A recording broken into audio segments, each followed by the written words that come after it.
Retail Connect, ça continue. Rebonjour, rebonjour. On espère que vous avez pris le temps entre ces deux conférences. Pour ceux qui sont à distance, on a eu quelques minutes de décalage avec la conférence précédente, du coup, qui s'est terminée un petit peu plus tard. C'est ça aussi, quand c'est passionnant, on laisse le temps venir. Qu'est-ce qui se passe? Alors, pour celle-ci, je suis en compagnie de Guillaume Janel, Retail Director de The Closet. Salut Guillaume. Tiens, regarde. Hop. Bonjour. Alors, Guillaume, The Closet, donc c'est une entreprise, relations publiques, relations presse, culture mode, éco-responsabilité, ça fait on est dans le retail, on est dans la distribution, on est un peu partout. Raconte-nous. Alors, The Closet, c'est vrai qu'on est assez unique dans le marché de la mode parce qu'on intervient à tous les niveaux de la distribution, que ce soit de la distribution wholesale ou de la distribution retail. Et on intervient également sur des problématiques de communication. C'est-à-dire qu'on va accompagner des marques vraiment de A à Z sur toutes leurs problématiques de communication ou de distribution.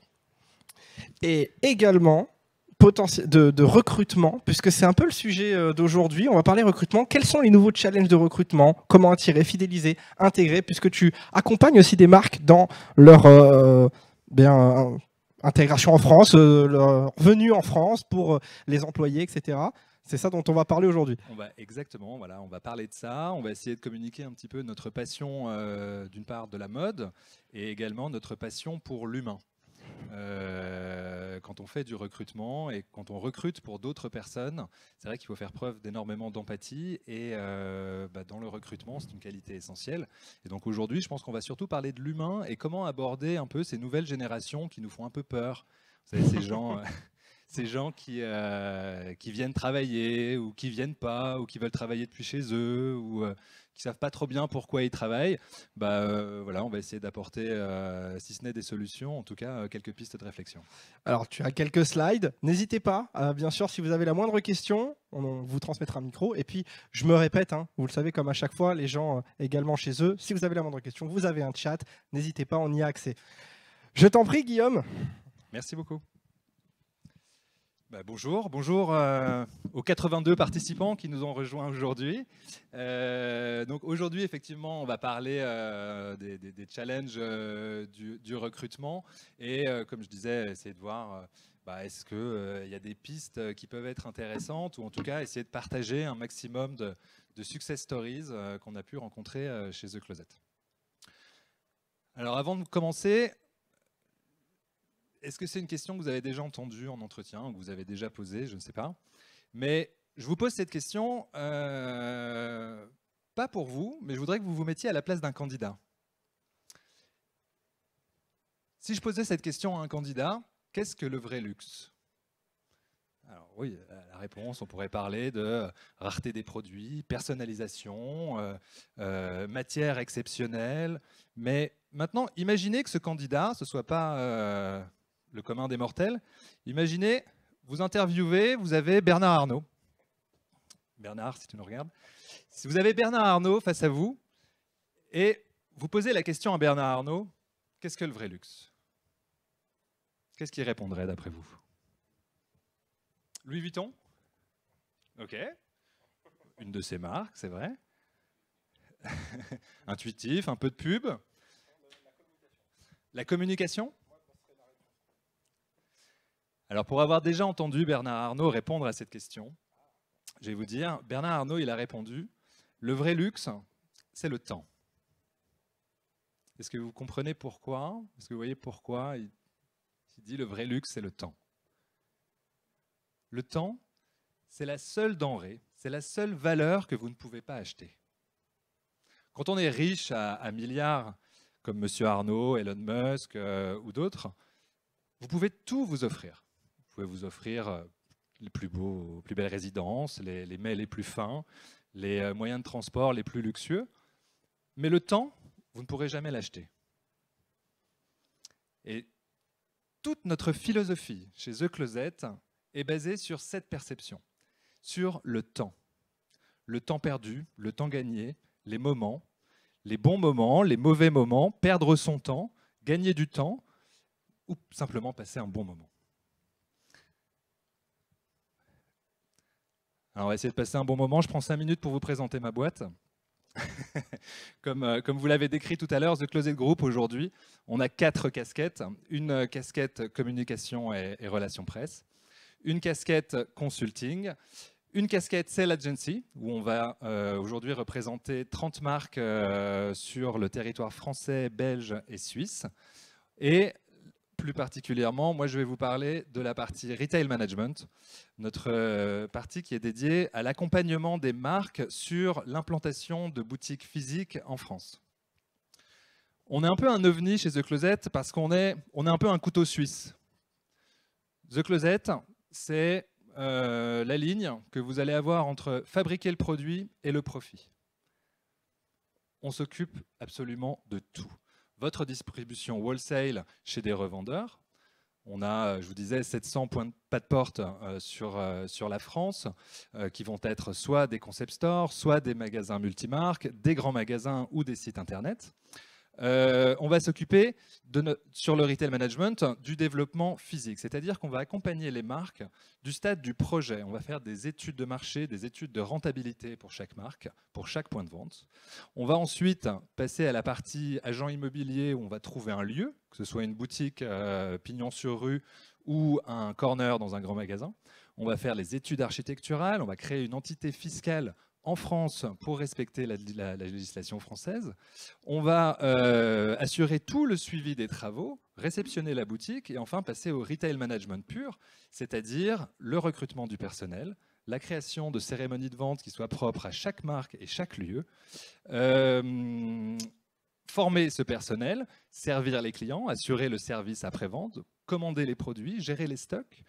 Et on va par la suite créer des rapports qui vont vous permettre d'avoir les KPIs de chaque marque, de chaque produit, pour mesurer votre performance. Et on a également toute une équipe de maintenance, donc maintenance technique, mais aussi maintenance opérationnelle avec des retail supervisors qui vont s'assurer de l'excellence opérationnelle de chaque point de vente. On a une équipe de visual merchandiser qui s'occupe de l'image de chaque marque pour chaque point de vente également. Et on a également une équipe de femmes de ménage qui vient compléter et boucler la boucle. Voilà, donc vraiment, The Closet, c'est no-brainer. 5 minutes, parlons recrutement un petit peu. 3 qualités, 3 défauts. Vous avez déjà entendu cette question en entretien? Eh, malheureusement, oui. Malheureusement, oui. Sauf que 3 qualités, 3 défauts, c'est un peu bateau en entretien. Ce n'est pas du tout notre philosophie chez The Closet. Pour nous, un entretien, c'est d'abord un échange. Et ça ne doit pas être un échange type interrogatoire, mais c'est vraiment un moment pour partager. Partager avec des candidats qu'il va falloir attirer. Donc c'est assez simple. Pour attirer vos clients, il faut déjà tout d'abord être conscient de vos valeurs et de la réputation de votre entreprise. Ou en tout cas, qu'est-ce que vous cherchez à projeter comme image de votre société et comme image de votre marque, et comment les gens vont vous percevoir et quelles sont les valeurs que vous allez pouvoir prôner auprès des candidats au moment des entretiens. Chez The Closet, on cherche à avoir, à travers nos 25 points de vente et nos 70 salariés aujourd'hui, on cherche à avoir une excellence en termes de relations clients, en termes de satisfaction client. On met très rarement J'ai plus de micro. Donc on met très rarement la pression à nos équipes sur des résultats de chiffre d'affaires. Par contre, on va énormément mesurer la qualité des interventions, la qualité des interactions et essayer d'évaluer la satisfaction de nos clients. Et donc, une fois qu'on est conscient de ces valeurs-là, on peut peut-être commencer la recherche.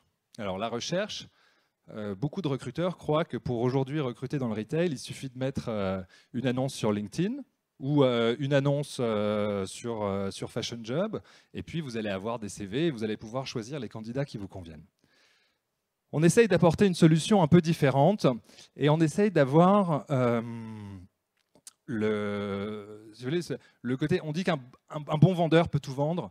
Moi, je ne suis pas d'accord. Je pense qu'un bon vendeur, c'est quelqu'un qui a une vraie affinité avec son produit et qui va pouvoir partager de la passion, qui va pouvoir échanger avec ses clients sur le même terrain. Et comme on a des marques qui sont très engagées, parce qu'elles sont soit éco-responsables, éthiques ou authentiques, bah, si vous voulez que le message soit bien transmis directement au consommateur final, il est très important de bien choisir ses candidats. Alors, je vous donne un exemple.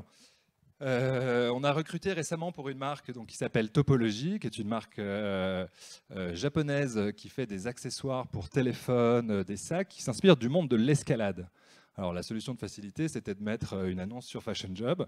Or, on a choisi d'aller chercher les candidats directement là où ils pratiquaient leur sport préféré, c'est-à-dire qu'on est allé faire le tour de toutes les salles d'escalade de Paris. On a posté des annonces et on a réussi à recruter des passionnés. Aujourd'hui, ces passionnés, on les a recrutés l'année dernière et on a deux responsables qui on a réussi à faire évoluer au sein de la marque Topology et des résultats qui sont très très satisfaisants et des ouvertures programmées pour cette marque-là, puisqu'ils possèdent aujourd'hui donc 2 corners dans des grands magasins, qui en ouvre un 3e en novembre et qui également a le projet d'ouvrir une boutique à Paris à la rentrée en septembre. Donc un bon recrutement, c'est un bon moyen de communiquer avec vos clients. Donc la recherche doit se faire d'une manière très spécialisée. Ensuite, je lis beaucoup d'articles en ce moment sur qu'est-ce qu'on recherche finalement chez un candidat. Alors moi, je suis là pour vous parler de retail physique, B2C. Soft skills ou hard skills, c'est un peu les avis divergent selon les recruteurs. Pour faire de la vente, qui est un métier plutôt ingrat, plutôt un métier sale, c'est-à-dire que personne ne grandit à l'école en disant « plus tard, je serai vendeur dans les grands magasins ». Ça n'existe pas.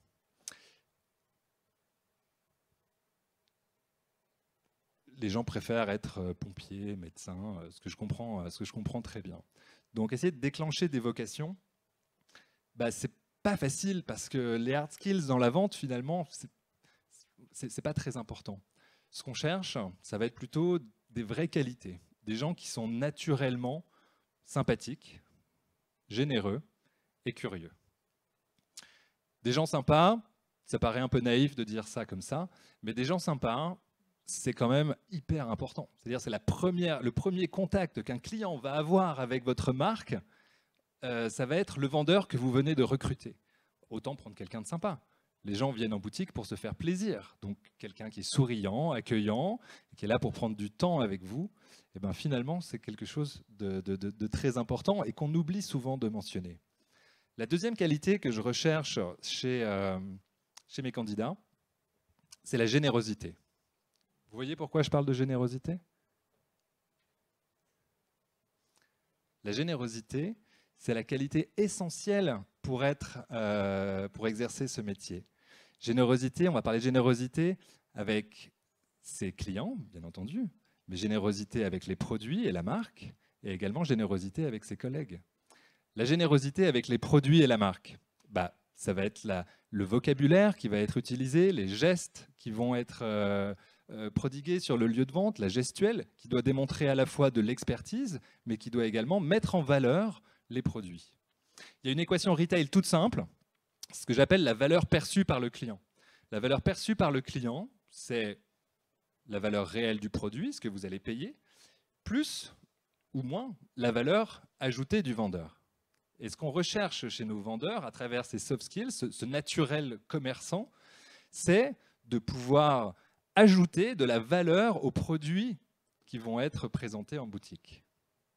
Donc la générosité avec le produit. Générosité avec les clients, ça va être le fait de s'intéresser à son client, mais pas simplement à son portefeuille. C'est-à-dire pas tout de suite, quand je fais passer énormément d'entretiens, 15 entretiens pour recruter une personne. Les candidats me disent il faut absolument il faut trouver les besoins du client. On travaille dans la mode, ok? Les gens n'ont pas besoin de nos produits. Les besoins, si on prend la pyramide de Maslow, les besoins, c'est boire, manger, dormir, à la rigueur se vêtir. Mais se vêtir, on n'est pas obligé de venir dépenser 100 € pour un t-shirt blanc chez Christian Dior. On peut tout simplement aller dans n'importe quelle friperie et acheter 5 t-shirts pour 1 €. Et en plus, ce sera un geste éco-responsable puisque c'est des vêtements qui ont déjà été portés. Donc, on est plus dans un monde de vanité et d'émotion. Les clients n'ont pas besoin de nos produits. Ils ont envie de se faire plaisir, ils les désirent éventuellement quand on parle de marque de luxe, mais ils n'ont pas besoin de nos produits. Donc, identifier les besoins d'un client, ça n'a aucun sens. Par contre, comprendre pourquoi le client est venu chez vous, là, ça prend tout son sens. Le quoi, on s'en fiche presque. Ce qui est important, c'est le pourquoi. Pourquoi le client est venu. Et là, une fois que vous avez compris sa motivation, vous allez pouvoir aller placer des produits dans la vie de ce client. Et chez un candidat, c'est la même chose. Il faut s'interroger pourquoi le candidat est assis en face de vous. Qu'est-ce qu'il cherche? Est-ce qu'il cherche à faire carrière dans le retail? Est-ce qu'il cherche un boulot pour cet été? Est-ce qu'il cherche à se faire une expérience dans la vente? Est-ce qu'au contraire, il veut mettre le pied dans une entreprise pour pouvoir ensuite progresser vers d'autres horizons? C'est toujours intéressant de s'intéresser pourquoi les gens travaillent. Donc ça, c'est la générosité avec le client. Et enfin, la générosité avec ses collègues, ça va de soi. Une boutique dans laquelle il y a une bonne ambiance, avec beaucoup d'entraide, ça peut permettre aux clients justement de mieux s'acclimater à ces boutiques et de passer vraiment une bonne expérience. J'en reviens à la problématique du temps. Vous vous rappelez la photo de Bernard Arnault? La problématique du temps, elle est importante parce que quand un client vient dans une boutique, il vous donne un petit peu de son temps. Et finalement, il vous donne ce qu'il a de plus précieux. Donc, bien choisir les gens. Soft skills versus hard skills. Moi, je suis la team soft skills. Et dans la team soft skills, je vous parle rapidement de ce que j'appelle la théorie de l'underdog. Alors, l'underdog, c'est typiquement le candidat à qui personne n'a jamais voulu laisser sa chance. Parce qu'il n'a pas le bon CV, parce qu'il n'a pas les bonnes expériences précédemment, parce qu'il a une grande période de vide dans sa vie, et ça fait peur aux recruteurs. Qu'est-ce que vous avez fait entre 2020 et 2021? C'était le Covid et tout. Oui, et vous n'avez rien fait. C'est bizarre. Donc, la théorie de l'underdog, c'est aller chercher ces gens-là. Et pour les trouver, c'est pas évident. Attirer des gens comme ça, c'est pas évident du tout. La seule solution que moi j'ai, c'est multiplier les entretiens. Pôle emploi est un site absolument magnifique qui vous permet d'avoir énormément de candidats. Et si on se fie à ma théorie de l'underdog, pour donner sa chance aux gens, c'est vraiment bien.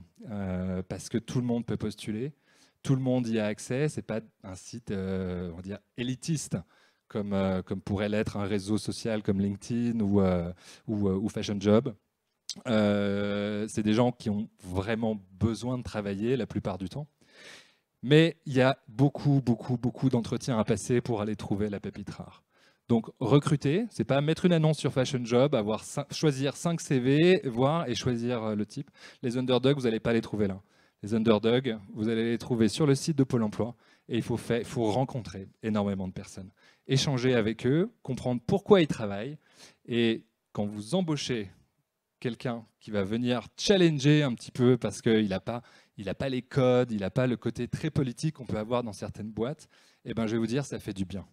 Et un boulot, ça peut changer la vie d'une personne. Et une personne peut changer la vie d'une entreprise. C'était pas mal, ça, hein? Ouais, c'est pas de moi. Si vous avez une question, n'hésitez pas à m'interrompre. Hein. C'est les trucs qu'on entend en entretien. Ça, c'est une aberration. Une question, n'hésitez pas à m'interrompre. C'est-à-dire que je pose les questions... Et voilà, mais vous avez le droit de m'en poser une, hein, attention. C'est un peu ridicule, vraiment. Privilégier l'échange.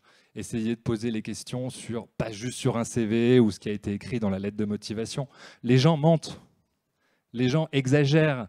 Donc voilà, essayez de... Vous savez les qualités qui correspondent aux valeurs de votre entreprise. À vous de trouver quelles questions, dans quelle situation le candidat aurait pu mettre en œuvre telle ou telle qualité, et posez-lui cette question, échangez avec eux. Vous allez découvrir des choses absolument magnifiques. Intégrer. Alors, intégrer...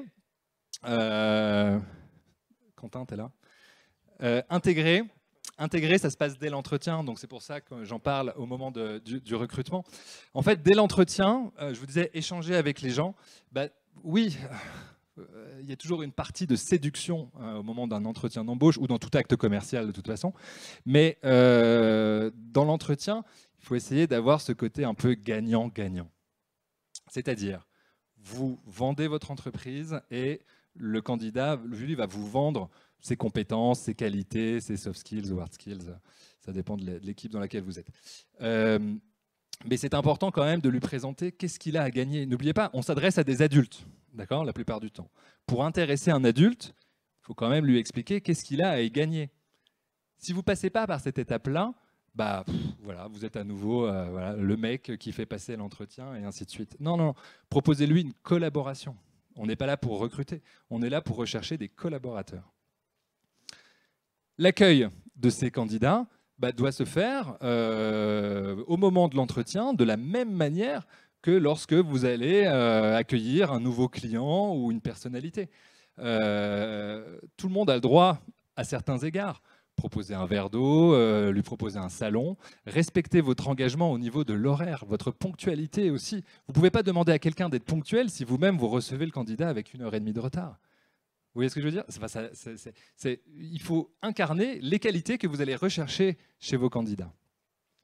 Les premiers jours des candidats, une fois que vous les avez recrutés, bien sûr, sont très importants. Laissez-leur le temps de poser des questions. Donnez-leur la possibilité de poser des questions débiles. Moi, je dis toujours à mes candidats, voilà, vous avez 5 jours pour poser toutes les questions débiles que vous voulez. Et il n'y en aura pas des questions débiles, on vous répondra à toutes ces questions-là. Très souvent, les gens ont peur de poser des questions. On vient de prendre un poste et on se dit « Ouh là là, si je pose cette question, je vais avoir l'air bête » et ainsi de suite. Ouais, mais non, cette question, il faut la poser maintenant parce que dans 2 semaines, 3 semaines, 1 mois, il sera trop tard pour la poser. Là, vous aurez l'air débile si vous la posez dans 1 mois. Donc, encouragez les candidats à échanger avec vous. Demandez-leur des retours d'étonnement ou des anomalies. Ils ont un œil neuf en plus. C'est génial, c'est presque des mini mystery shopping que vous faites rentrer dans votre organisation et on n'est jamais à l'abri d'une bonne idée. Définir l'organisation, ça c'est important. Pour définir une organisation, il faut exprimer clairement quels sont les rôles, les fonctions de chacun. Quels sont les rites et les rituels de votre entreprise. Si vous célébrez les anniversaires, s'il y a un bar à côté du boulot où vous allez vous retrouver le soir dès qu'il fait beau, n'hésitez pas à communiquer ça à tout le monde. Ça aide vraiment les gens à s'intégrer et on parle vraiment de bien-être au travail. Vous savez, aujourd'hui, les gens ils travaillent plus pour le travail. Je veux dire, le travail n'est plus une fin en soi. Les gens ils travaillent parce que le travail est un moyen. On va travailler 6 mois, puis ensuite on va partir 2 mois en vacances. On travaille pendant 2 ans à fond, et puis après on va s'arrêter pendant 1 an pour aller faire de la poterie dans le Larzac. J'exagère, mais les gens ne travaillent plus pour les raisons que nous avons connues. Et c'est ça qui explique le fait que, bah ouais, je suis pas venu ce matin, je me suis pas réveillé, mais j'ai fait la fête hier soir, voilà quoi. Ah, et vous êtes désolé ? Non, pas du tout. Voilà. Faites-leur comprendre que l'organisation compte sur eux, qu'ils font partie à part entière de cette organisation et que sans eux, malheureusement, la boutique, elle ne tourne pas. Autre question, entretien. Pourquoi vous ? Alors la réponse, le mec dit, pourquoi pas ? Pourquoi vous ? Pourquoi vous ? C'est une question qui n'est pas très intéressante en soi. Essayez de l'éviter. L'esprit de compétition, il n'est plus vraiment là. Les gens ne sont pas en train de se battre sur les shop floors. Les gens font ce métier, si vous les recrutez bien, par passion, par amour de l'humain ou par challenge, mais pas pour être meilleur qu'un autre. Et aujourd'hui, vendre des vies de milliardaires ou autres, voilà, les gens vont être influenceurs pour faire ça. Ils vont pas faire du retail. Donc l'esprit de compétition, il n'est pas vraiment là. Comment fidéliser les gens ? Alors, je vous en ai un petit peu parlé tout à l'heure. Essayez de s'intéresser au pourquoi. Pourquoi les gens viennent travailler ? Pourquoi vos clients viennent dans vos boutiques ? Une fois qu'on a compris le pourquoi, on sait comment manager ces personnes-là. Des gens qui travaillent pour l'argent et des gens qui travaillent pour s'occuper, des gens qui travaillent pour se payer des vacances dans 2 mois, je ne sais où. Essayez de s'intéresser au pourquoi. En mettant du pourquoi, vous faites preuve de générosité et d'empathie et vous incarnez les valeurs que vous allez demander à vos conseillers. Concerter et responsabiliser. Essayez de ne pas imposer. Imposer des... Alors oui, il y a des process à respecter, bien évidemment, mais imposer des valeurs. Vous voyez, parce que vous avez recruté le mauvais candidat. Ah ouais, non, ça, c'est un bon produit, hein, il faut vraiment que tu le vendes. Hein. Bah, essayez de ne pas imposer de fausses valeurs que vous n'incarnez pas. Recrutez les bonnes personnes et concertez-les. Concerter, c'est-à-dire, c'est un moyen de manager, ou plutôt que d'imposer ou d'ordonner des choses, vous allez mettre les gens devant le même problème auquel vous faites face. Et vous lui posez simplement la question, si tel est le problème, qu'est-ce que toi tu ferais à ma place? Encouragez les gens à réfléchir au problème plutôt que de leur donner la solution. La solution sera plutôt mal vécue. Les exposer à votre problème, c'est un moyen de les intégrer, de faire émerger, pourquoi pas, des bonnes idées, et dans le pire des cas, c'est vous qui contrôlez, qui pilotez l'avion. Donc, invitez les gens à s'exprimer. C'est un moyen de les responsabiliser. Et je l'ai dit un peu tout au long de l'intervention, mais respectez votre promesse. Respectez sa promesse. Vous avez embauché des gens en faisant preuve, en exposant des valeurs, en voulant dégager une réputation de votre entreprise. Eh ben, c'est le moment de les respecter. Et très souvent, quand je rencontre des candidats, je leur demande pourquoi ça s'est arrêté chez un tel ou pourquoi vous avez rompu le contrat. Problème de management. Le manager, c'était du faites ce que je dis, pas ce que je fais. On ne m'a pas donné la prime auquel j'avais droit alors que j'avais fait mon chiffre et ainsi de suite. Voilà. Vous vous engagez avec des gens, essayez de respecter la promesse et vous verrez votre staff turnover diminuer drastiquement. Merci. On vous rappellera. Ça y est. Est-ce que vous avez des questions? Alors, je suis désolé, je parle beaucoup, je parle un peu vite aussi. Est-ce qu'on a répondu à la problématique? Est-ce qu'il y a des choses qui ont émergé que vous souhaiteriez emporter? C'est terminé? Oui, c'était une touche d'humour. Merci, on vous rappelle. J'étais pas sûr. Parce que voilà. Écran noir, tu comprends? Là, c'est bon. Là, c'est clair. Okay. Je laisse réfléchir le chat et vous aussi, puisqu'on a 5 minutes quand même pour les questions. Voilà. Donc, n'hésitez pas. Moi, j'en ai une, parce qu'on a parlé donc du recrutement, de l'accueil, de fidéliser. Je vais un peu plus loin sur la formation. Comment vous voyez les choses au niveau de la formation? C'est une question un peu générale, mais ouais. Alors, la formation, elle est primordiale, mais elle doit être dispensée à plusieurs niveaux. Quand on recrute des nouvelles personnes, surtout via les canaux que nous recrutons ou sur lesquels nous recrutons avec The Closet, il est primordial déjà d'apporter une formation de vente générale.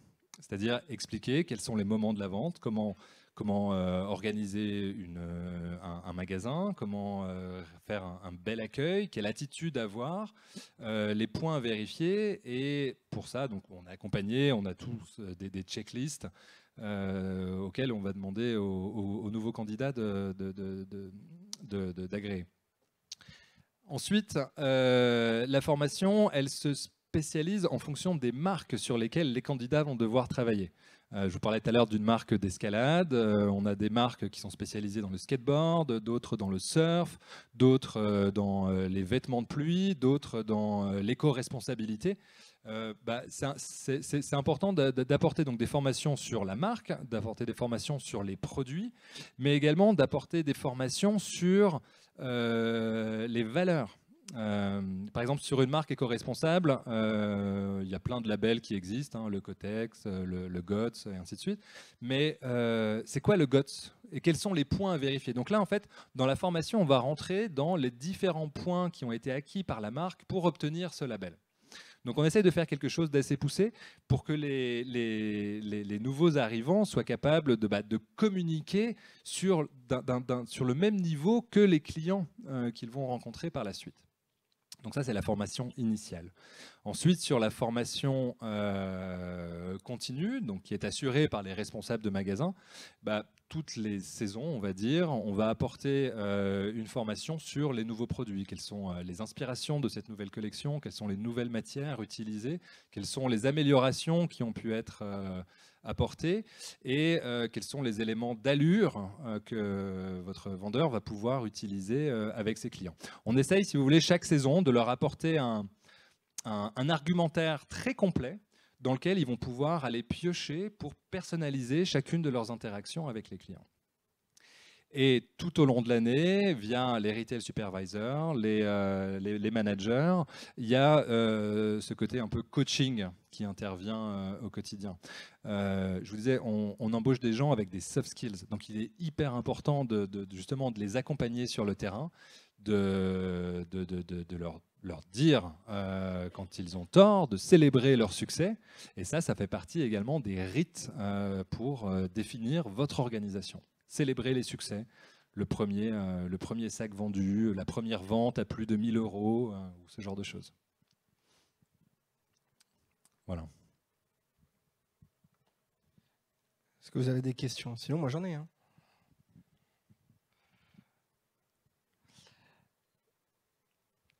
On a parlé d'un profil pour essayer de les comprendre, d'essayer de comprendre les collaborateurs. Par exemple, quelqu'un qui va bosser 6 mois et qui est clair sur son objectif de partir après parce qu'il veut faire de la poterie dans le Larzac. Je reprends le même exemple. Est-ce que pour vous, c'est une problématique parce que ça aurait tendance à effrayer les recruteurs de se dire attends, je vais donner de l'énergie, je vais donner de la confiance à quelqu'un qui va partir après, comment je gère ça? Est-ce que c'est quand même une force? Est-ce que ça reste une force? Ou est-ce que, est-ce que ça vaut vraiment le coup? Ou est-ce qu'on a raison quand même de s'inquiéter? Force tout de suite.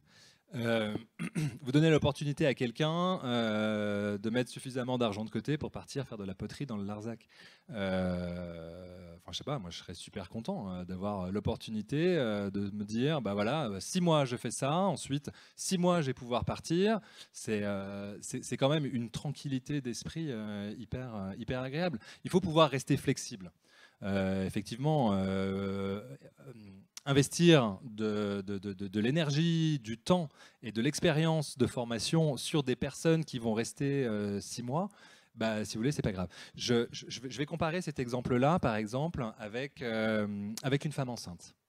Vous voyez, une femme enceinte, votre collaboratrice vient vous voir et vous dit, toute contente, je suis enceinte. Alors, les gens pensent que c'est le cauchemar des employeurs. Non, c'est super. C'est génial, c'est un vrai bon moment à célébrer, c'est un vrai changement dans la vie de cette personne, ça va lui apporter énormément de choses. Faciliter ce moment-là, si vous voulez, ça reprend ce que je disais sur l'underdog, lui faciliter ce moment-là, lui accorder du temps supplémentaire pour prendre ses rendez-vous médicaux ou ainsi de suite, ça va être quelque chose qu'elle vous rendra au centuple. Et je préfère voir partir quelqu'un heureux, soulagé, tout en sachant que le travail l'attendra à son retour. Je pense que c'est un très bon moyen de fidéliser les gens. Et leur donner l'opportunité de travailler 6 mois, partir 6 mois dans le Larzac, ils vont très forcément revenir quand ils auront fait le tour du potier. On va jusqu'au bout avec cet exemple, j'ai l'impression. Elle est pas mal. Voilà, une fois qu'ils en auront fait le tour, si jamais ils décidaient de revenir, ils viendraient vous voir. Donc finalement, ce que vous avez investi, c'est une preuve de générosité. Vous allez investir sur cette personne, mais vous n'attendez pas énormément en retour. Et de toute façon, les conditions sont claires. Vous êtes engagé sur 6 mois. S'il a passé une super expérience sur 6 mois et si les résultats étaient concluants, le jour où il reviendra, vous avez une personne hyper qualifiée, hyper motivée. Très bien, bah, écoutez, on est arrivé à la fin de cet échange. Un grand merci à Guillaume Janel du coup de The Closet. Quels sont les nouveaux challenges de recrutement attirer, fidéliser, intégrer pour Retail Connect? Merci beaucoup Guillaume.